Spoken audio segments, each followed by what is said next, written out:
A gunshot in a Dubai mansion. A sheikh lying dead on marble floors. His American wife standing over him, injured but alive.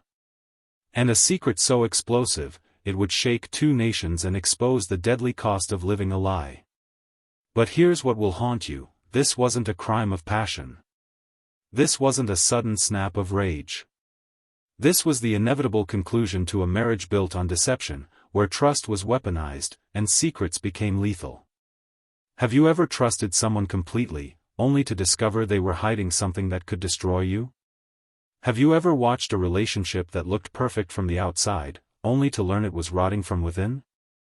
Do you know someone whose marriage crumbled the moment cultural differences stopped being charming and started being suffocating?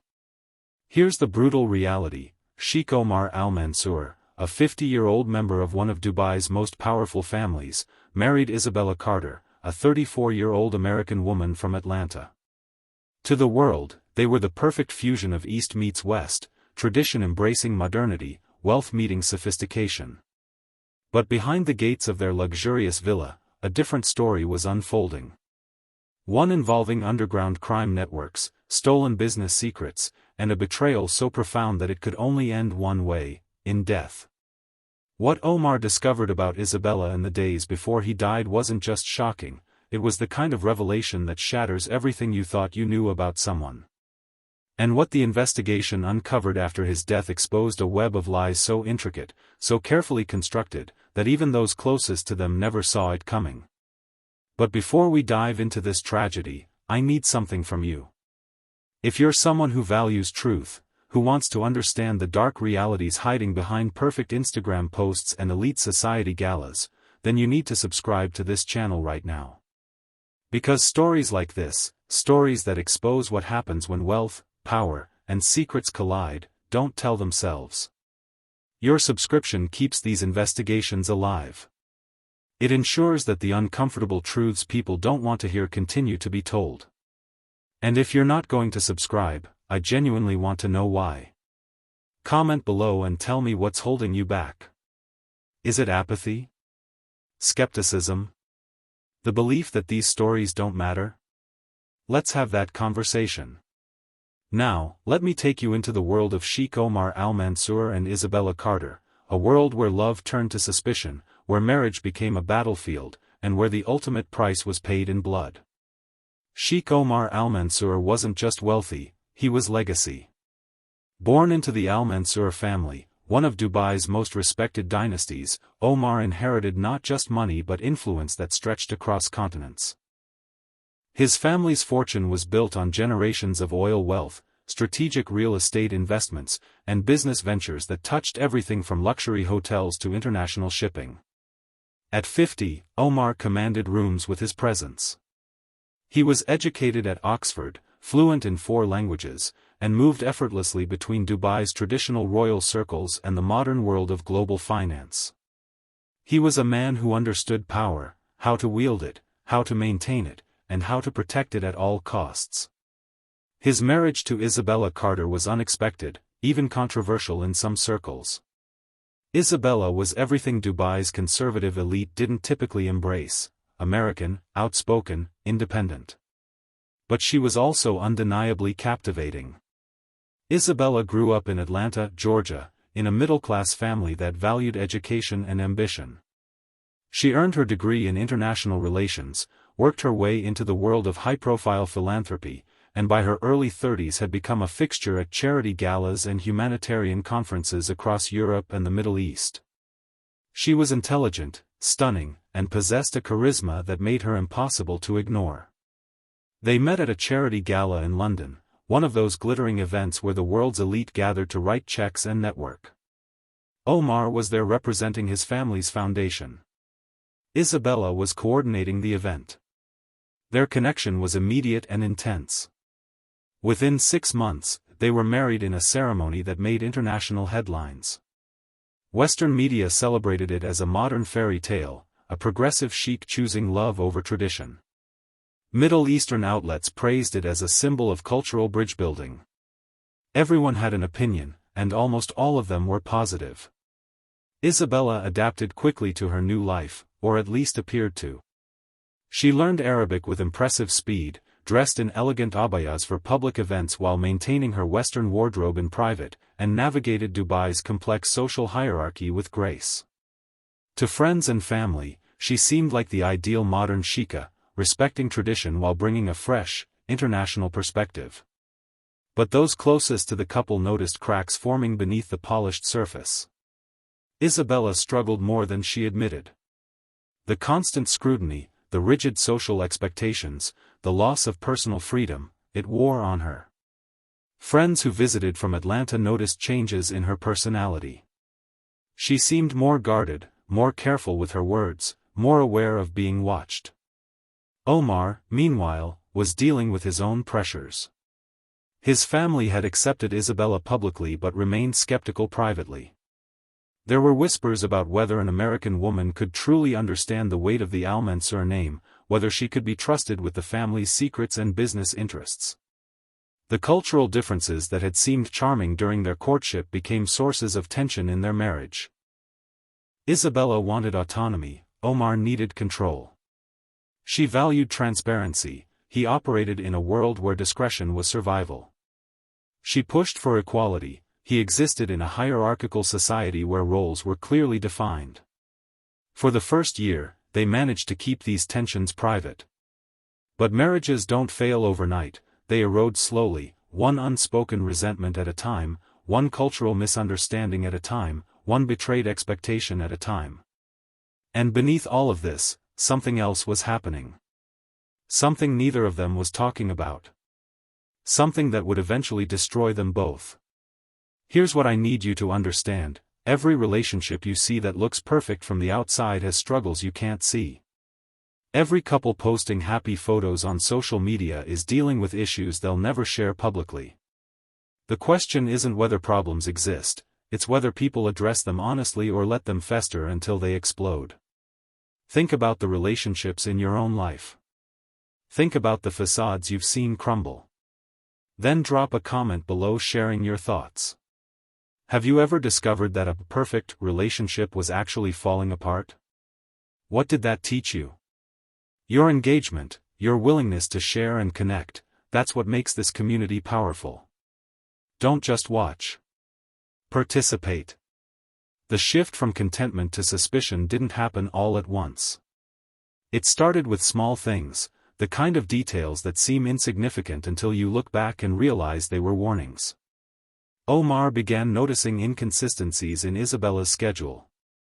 She would say she was attending a charity meeting but return hours later than expected with vague explanations. Phone calls would end abruptly when he entered the room. Her laptop, once casually left open, was now always closed and password protected. In Omar's world, these weren't just red flags, they were threats. He had been raised in an environment where information was power and secrets were dangerous. His family's wealth made them targets for corporate espionage, political manipulation, and personal exploitation. Trust wasn't given freely, it was earned and constantly verified. The whispers started reaching him through channels he couldn't ignore. Business associates mentioned seeing Isabella at restaurants with men Omar didn't recognize. Security staff reported unusual patterns in her movements, late-night departures, meetings in hotel lobbies, encrypted messaging apps on her phone. For months, Omar wrestled with what to do. Confronting Isabella directly risked destroying their marriage if he was wrong. But ignoring the signs risked something potentially worse, being made a fool, or worse, being compromised. In his culture, a man's honor was tied directly to his family's reputation. Infidelity wasn't just personal betrayal, it was public humiliation that could damage business relationships, political alliances, and social standing. The stakes were impossibly high. Isabella, meanwhile, was dealing with her own internal crisis. The life she had imagined in Dubai, sophisticated, international, empowering, had become a gilded cage. She felt constantly monitored, constantly judged, constantly forced to perform a role that didn't fit who she really was. She missed her independence. She missed making decisions without consulting an entire family structure. She missed being able to leave her house without security escorts and social expectations dictating every move. But more than that, she felt trapped by secrets she couldn't share and choices she couldn't undo. The tension between them became impossible to hide. Dinners were silent. Conversations were transactional. They slept in the same villa but lived separate lives, orbiting each other like planets locked in a decaying trajectory. Omar's breaking point came when a trusted business advisor pulled him aside at a private function and said quietly, "You need to know what your wife is really doing. For your own protection." That conversation changed everything. Within 48 hours, Omar had hired one of the most discreet and effective private investigators in the region, a former intelligence operative who specialized in cases involving high-profile families. The instructions were clear: find out everything about Isabella's activities, her contacts, her communications, and her true intentions. The investigation would take 3 months. And what it uncovered would be far worse than Omar had imagined. The investigators' report arrived in a sealed envelope, delivered personally to Omar's private office. It was 87 pages long, filled with photographs, financial records, transcribed conversations, and detailed timelines. Omar read it alone, behind locked doors, and with each page, his world crumbled a little more. Isabella wasn't having an affair, at least not in the traditional sense. What she was doing was far more calculated and far more dangerous. The investigation revealed that Isabella had been maintaining secret contact with a network based in the United States, individuals connected to underground financial operations and organized crime. These weren't casual acquaintances. These were people with extensive criminal records, people who specialized in money laundering, identity fraud, and corporate espionage. The meetings Isabella attended weren't charity functions. They were clandestine exchanges, carefully coordinated to avoid detection. Hotel lobbies, private dining rooms, rented offices, locations chosen specifically because they offered plausible deniability. But the most damaging discovery was what Isabella had been doing with access to Omar's business information. Over the course of their marriage, she had systematically gathered sensitive documents about Omar's investments, offshore accounts, and business partnerships. She photographed contracts, copied files from his home office, and recorded private conversations where Omar discussed confidential deals. The investigators' analysis suggested she was preparing to facilitate a scheme that would compromise Omar's financial empire, either through blackmail, theft, or exposure to legal authorities in jurisdictions where his business activities occupied gray areas of international law. Most disturbing of all, the report included evidence that Isabella had been in contact with individuals who had explicit ties to criminal organizations specializing in high-value asset theft and identity manipulation. The implication was clear: she wasn't just gathering information for leverage. She was potentially planning something that could destroy Omar financially and legally. The investigators' final assessment was blunt: your wife represents a significant security threat to your personal safety, your family's reputation, and your business interests. Immediate action is recommended.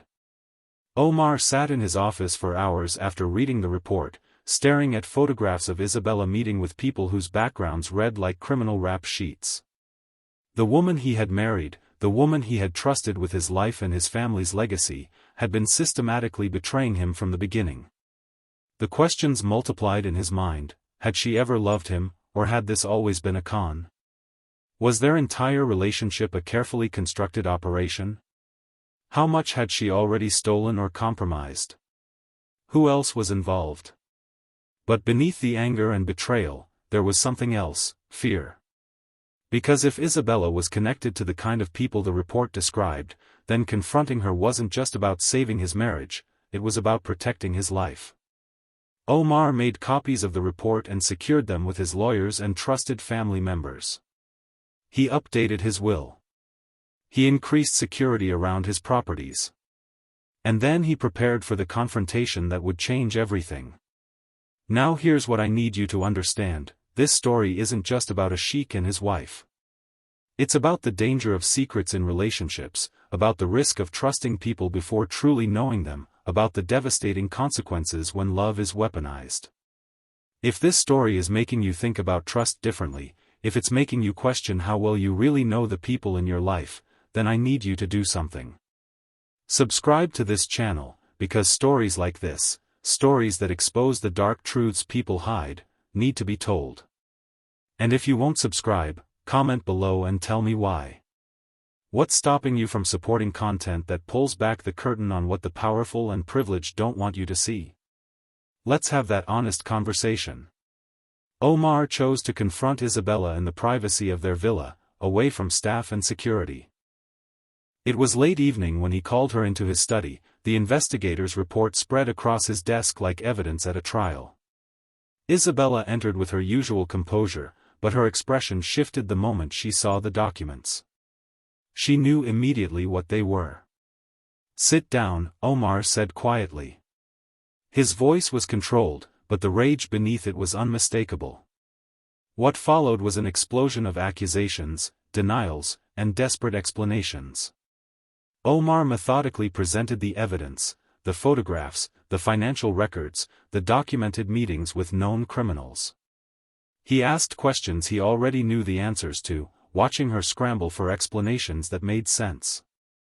Isabella's defense was emphatic and absolute: the investigation was fabricated, the evidence manipulated, the conclusions false. She insisted she had been set up, that someone was trying to destroy their marriage, that Omar's family had never accepted her and was using this to drive them apart. She claimed the meetings were legitimate business consultations for a charity project she was developing. The documents? She was helping Omar organize his records. The contacts with Americans? Old friends from her philanthropy days who happened to have complicated pasts but had reformed. Her denials were passionate, tearful, and utterly unconvincing. Omar's response was cold: "You've had access to everything. My business, my family, my life. And you've used it to betray me." "I have never betrayed you," Isabella shouted back. "You're paranoid. Your family has poisoned your mind against me because I'm not one of you." The argument escalated for hours, neither side yielding, neither side willing to admit any fault. It was a collision of two people who had stopped understanding each other, who spoke different languages even when using the same words. The confrontation ended with no resolution, only devastation. Omar told Isabella they would be living separately within the villa while he decided what to do next.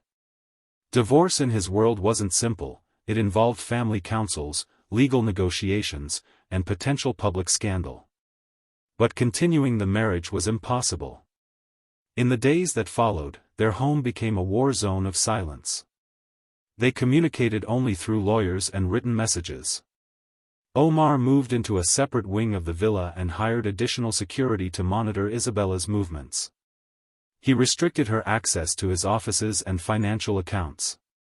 He began the process of legally separating their assets. Isabella's behavior grew increasingly erratic. She stopped attending social functions. Friends from Atlanta who called found her withdrawn and defensive. Staff members reported hearing her on late-night phone calls, speaking in hushed, urgent tones. Dubai's elite social circles, always hungry for scandal, began whispering. The perfect marriage was collapsing, and everyone wanted to know why. Speculation ranged from infidelity to financial disputes to cultural incompatibility. No one knew the full truth, but everyone had theories. Omar, meanwhile, was conducting his own investigation into what Isabella had actually done with the information she'd gathered. His lawyers were reviewing contracts, his accountants were auditing accounts, his security team was assessing potential threats. The more they discovered, the worse it looked. There were irregularities in transactions. Missing documents. Unauthorized access to secure files. Communication with parties who had no legitimate business connection to Omar's enterprises. The conclusion was becoming unavoidable: Isabella had been planning something, and whatever it was, it posed a serious threat to everything Omar had built. But before he could take legal action, before he could expose her publicly or turn evidence over to authorities, Isabella made her own move. She demanded a meeting, a formal sit-down with Omar and trusted advisors to clear the air and present the truth. She claimed she had evidence of her own, proof that would exonerate her and expose the real conspiracy against their marriage. Omar agreed, but with conditions. The meeting would take place at the villa, with his advisors present, and everything would be documented. If Isabella had proof of her innocence, he would listen. But if this was another manipulation, it would be the final betrayal. Neither of them realized that this meeting would be their last. In the days leading up to the scheduled meeting, Omar made one more discovery, one that would seal their fates. His security team, conducting a sweep of the villa, found a hidden external hard drive in Isabella's private office. It had been concealed behind a false panel in her desk, encrypted with military-grade security protocols. It took 2 days for Omar's tech specialists to crack the encryption. What they found inside was the smoking gun Omar had been looking for, and it was worse than anything he'd imagined. The hard drive contained detailed plans for what appeared to be a coordinated financial attack on Omar's business empire. There were documents outlining vulnerabilities in his offshore accounts, strategies for exposing his business dealings to regulatory authorities in multiple countries, and communication logs with individuals who specialized in corporate sabotage. Most damning of all were draft agreements, contracts that would have transferred significant portions of Omar's assets to shell companies controlled by Isabella and her associates. The scheme was sophisticated, legally complex, and designed to leave Omar financially crippled while making it appear he had engaged in illegal activities. The timeline suggested Isabella had been planning this for over a year, possibly from the very beginning of their marriage. Omar's initial shock gave way to a cold, calculated fury. This wasn't just betrayal. This was a meticulously planned destruction of everything he and his family had built over generations. He made copies of everything on the hard drive and distributed them to his lawyers, his family's legal counsel, and trusted advisors. He prepared to present this evidence at the upcoming meeting, to confront Isabella with irrefutable proof of her intentions, and to begin the process of having her prosecuted to the fullest extent of international law. But he also did something else, something he wouldn't tell anyone about until it was too late. He contacted authorities in both the UAE and the United States, providing preliminary evidence of Isabella's connections to criminal networks. He wanted her arrested, charged, and held accountable not just for betraying him personally, but for the crimes she had committed in the process. Isabella, meanwhile, was making her own preparations. She knew Omar had found something.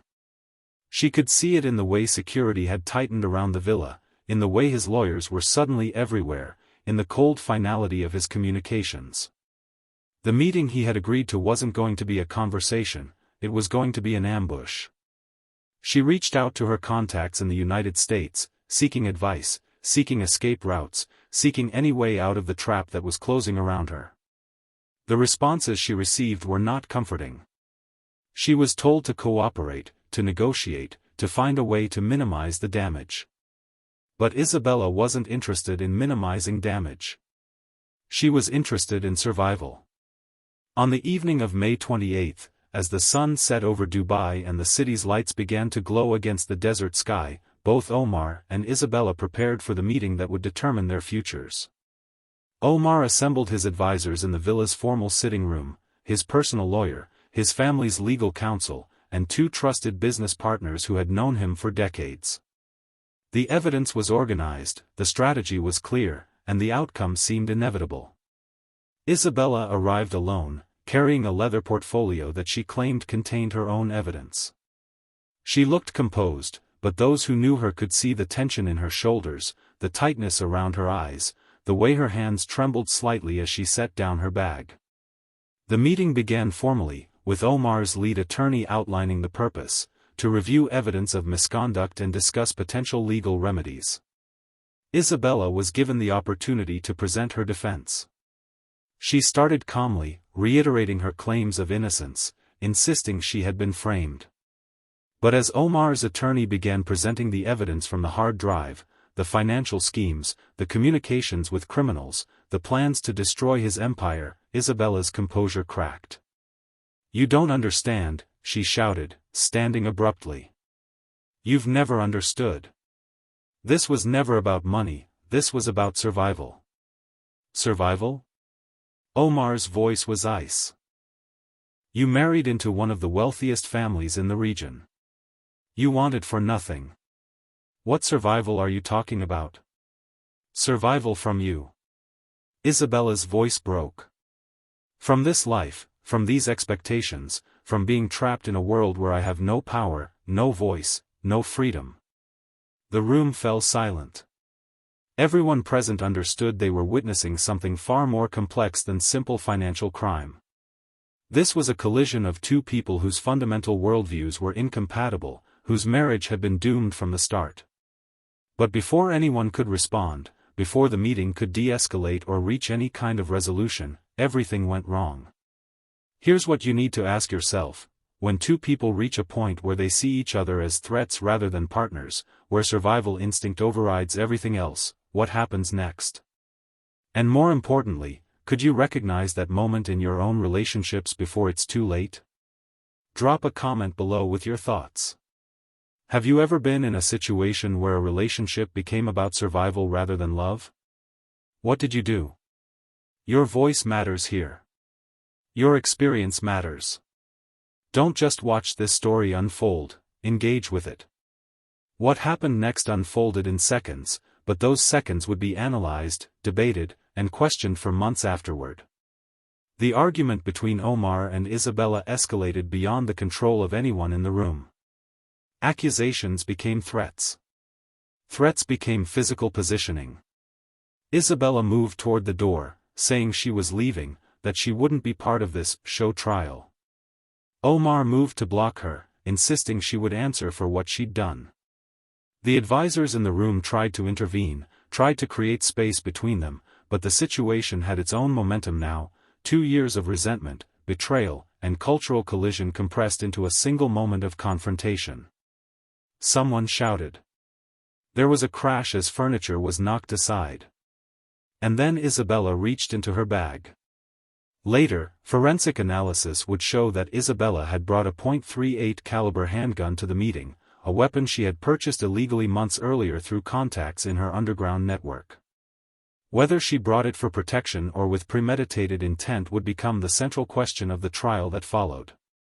Omar saw the weapon and reacted instantly. He lunged toward her, trying to disarm her, his own survival instinct overriding everything else. The advisors in the room scattered, some diving for cover, others frozen in shock. There was a struggle.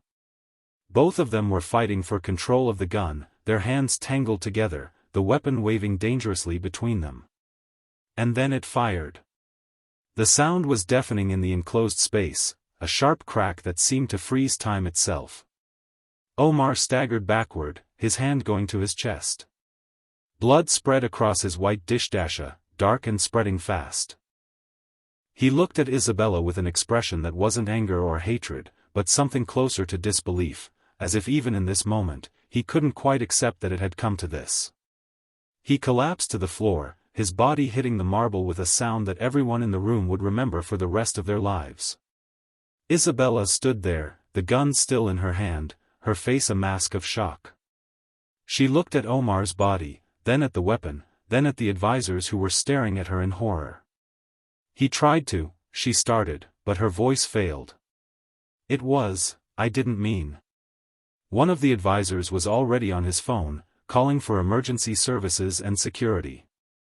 Another was kneeling beside Omar, trying desperately to stop the bleeding, but the wound was catastrophic. The bullet had struck his chest at close range, tearing through vital organs. Omar al-Mansur died on the floor of his own villa, surrounded by people who had known him for decades, killed by the woman he had married in hope and love and the promise of a shared future. Isabella sustained a minor injury during the struggle, a cut on her arm where the gun's slide had caught her skin. It would later be used as evidence both for and against her, depending on which side was presenting the case. Security arrived within minutes, followed by police and emergency medical teams. The scene was secured, witnesses were separated, and Isabella was taken into custody. The investigation that followed would be exhaustive, involving ballistics experts, forensic psychologists, and international legal consultants. Every second of that fatal confrontation would be reconstructed, analyzed, and debated. But no amount of investigation could change the fundamental reality: a marriage that had begun with hope had ended in violence, and a man was dead because trust had been destroyed and replaced with fear. The death of Sheikh Omar al-Mansur sent shockwaves through multiple communities, each interpreting the tragedy through their own cultural lens. In Dubai and the broader UAE, the response was one of profound shock and carefully controlled grief. The al-Mansur family issued a brief, dignified statement expressing their loss and requesting privacy. The Dubai government offered formal condolences, emphasizing Omar's contributions to the Emirates' business community and charitable sector. But privately, the elite circles Omar had moved in were reeling. If a sheikh of his standing, with all his resources and security, could be killed by his own wife in his own home, then what did that say about the vulnerabilities they all faced? The incident triggered a wave of heightened security measures, background checks on foreign spouses, and whispered conversations about the risks of cross-cultural marriages. In the United States, particularly in Atlanta where Isabella had grown up, the reaction was more divided. Some saw her as a victim, a woman trapped in a foreign culture, married to a controlling man, who acted in self-defense when threatened. Others saw her as a calculating criminal who had used marriage as a cover for financial crime and had murdered her husband when exposed. Western media coverage was extensive and sensationalized.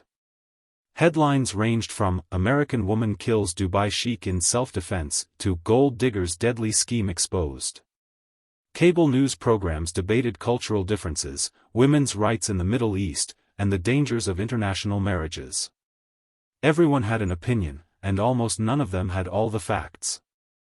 Isabella was formally charged with manslaughter rather than murder, a decision that reflected the complexity of the case and the evidence suggesting the shooting occurred during a struggle rather than as a premeditated act. The trial was held privately, a decision made by UAE authorities given the sensitivity of the case and the prominence of the families involved. But details inevitably leaked, and what emerged painted a picture of a tragedy with no clear heroes or villains, only two people whose fundamental incompatibility had led to disaster. The prosecution's case was straightforward: Isabella had systematically betrayed her husband's trust, engaged in criminal conspiracy to steal his assets, and when confronted with evidence of her crimes, had killed him to avoid consequences. They presented the hard drive evidence, the communications with criminal networks, and the financial schemes she had been planning. Isabella's defense was equally compelling: she was a woman who had been isolated, controlled, and ultimately trapped in a marriage where she had no autonomy. The financial planning she had done was self-protection, not theft, an attempt to secure her own future in case the marriage ended. The gun she brought to the meeting was for protection, not aggression. And the shooting itself was self-defense during a physical altercation where she feared for her life. Witnesses testified to the struggle, to Omar's aggressive approach, to Isabella's apparent shock after the gun fired. Forensic experts debated the angle of the shot, the distance between them, the likelihood of intent versus accident. The cultural dimension added another layer of complexity. Isabella's defense argued that she had been subjected to expectations and restrictions that would be considered unacceptable in Western society: constant surveillance, limited freedom of movement, pressure to conform to social norms she had never agreed to. They painted Omar as a man who, despite his sophistication, ultimately viewed his wife as property to be controlled. The prosecution countered that Isabella had entered the marriage with full knowledge of cultural expectations, had enjoyed immense privilege and wealth, and had betrayed the man who had trusted her with his life and legacy. The trial lasted 3 months. The verdict, when it came, satisfied no one. Isabella was found guilty of manslaughter and sentenced to 15 years in prison, with the possibility of deportation to the United States after serving her sentence. The court acknowledged both the criminal conspiracy she had engaged in and the circumstances of the shooting itself. The Al-Mansur family issued a statement saying that while no verdict could bring Omar back, they hoped the case would serve as a warning about the importance of trust, cultural understanding, and the devastating consequences of betrayal. Isabella's family in Atlanta maintained her innocence, arguing she had been scapegoated by a powerful family protecting their reputation. They continued to advocate for her release and appeal. The international community moved on, as it always does, to the next scandal, the next tragedy, the next story that would dominate headlines for a few weeks before fading into memory. But for those directly involved, the families, the witnesses, the investigators, the case would never truly end. It would remain a wound that never fully healed, a question that never got a satisfying answer, a tragedy that could have been prevented if only someone had made different choices at any of 100 different moments. And that's perhaps the most important lesson of all. Now, before we close this chapter, I need to ask you something directly. If this story has made you think, if it's challenged your assumptions about marriage, trust, and cultural differences, then why haven't you subscribed yet? This channel exists to tell the stories others won't touch, to expose the uncomfortable truths hiding behind wealth and privilege, to give you the context and analysis you won't find anywhere else. Your subscription literally keeps these investigations alive. And if you're still not convinced, I want you to comment below and tell me why. What would it take for you to support content that refuses to look away from difficult truths? Let's have that honest conversation right now. The deaths of Sheikh Omar al-Mansour and the destruction of Isabella Carter's life weren't inevitable, they were the result of choices, circumstances, and fundamental incompatibilities that neither of them fully understood until it was too late. At its core, this is a story about the illusion of control. Omar believed he could bridge two worlds, marry for love while maintaining tradition, trust an outsider with his family's legacy. Isabella believed she could adapt to a foreign culture, maintain her independence while accepting the privileges of wealth, protect herself while living in a system she didn't fully understand. Both of them were wrong. The tragedy exposes several uncomfortable truths about modern relationships, particularly those that cross significant cultural boundaries. Love, no matter how genuine, cannot overcome fundamental differences in values, expectations, and worldviews without constant, honest communication and mutual respect. When those elements are missing, even the strongest initial connection will corrode. Omar's world was built on honor, reputation, and the collective good of the family. Individual desires were secondary to maintaining the family's standing and protecting its interests. This wasn't cruelty, it was the cultural framework he had been raised in, the only way he knew to navigate the complex social and business environment of Dubai's elite. Isabella's world was built on individual autonomy, personal fulfillment, and the right to make choices without collective approval. This wasn't selfishness, it was the cultural framework she had been raised in, the values that Western society had taught her to prioritize. When these two frameworks collided in a marriage, with no clear agreement about which would take precedence, conflict was inevitable. The question wasn't whether they would clash, but how destructively. The financial conspiracy Isabella engaged in, whether motivated by greed, fear, or self-protection, revealed another uncomfortable truth: when people feel powerless in a relationship, they often seek power through deception. The schemes she planned weren't just about money. They were about having leverage, having options, having the ability to escape if necessary. Was it right? No. Was it understandable given her circumstances? Perhaps. Human behavior rarely fits into neat categories of right and wrong, especially when survival instinct is activated. Omar's response to suspicion, surveillance, investigation, control, revealed his own inability to address problems through vulnerable communication.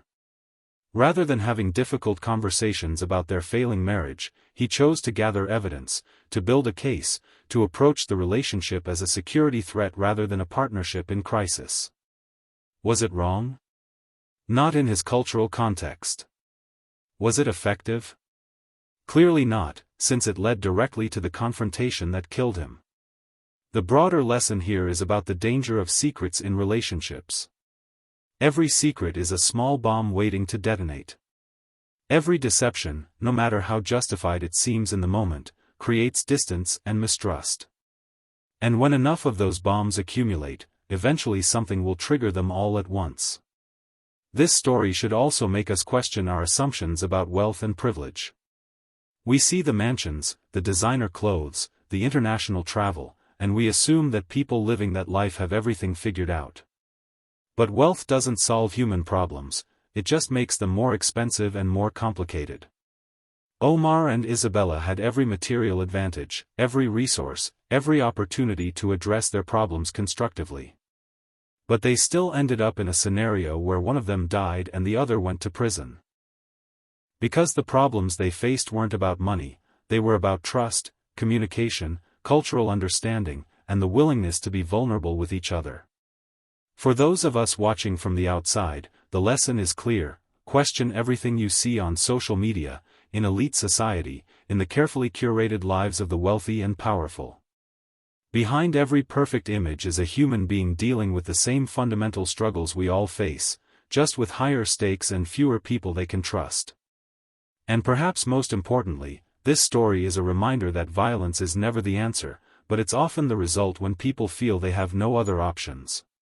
Both Omar and Isabella reached points where they saw each other not as partners but as threats.